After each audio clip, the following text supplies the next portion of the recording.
Great to be back at EXPO Real.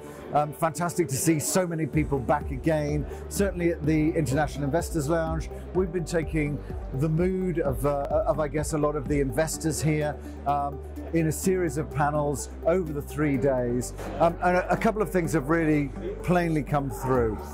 Firstly, a focus on, obviously, uncertainty, the economy, interest rates, financing, a lot of challenges in the market. I think a lot of more positive views in terms of the fundamentals. Also a very big focus in terms of ESG, of impact, social impact. And that's one of those areas that for sure has been driven by the last 2 years. And if anything, the energy crisis is pushing more in terms of energy sustainability and self-sufficiency within both cities, but also within, for example, the logistics sector, but also very clearly looking at the future of offices. The halls have been extremely busy.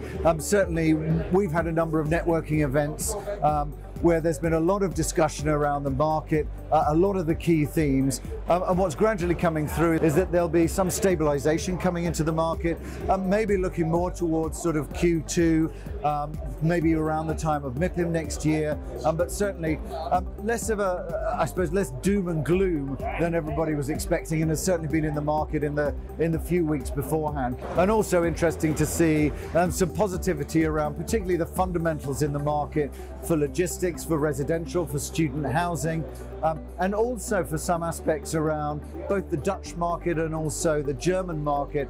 Very interesting discussions around self-storage and those elements that maybe haven't had as much of a focus in previous years.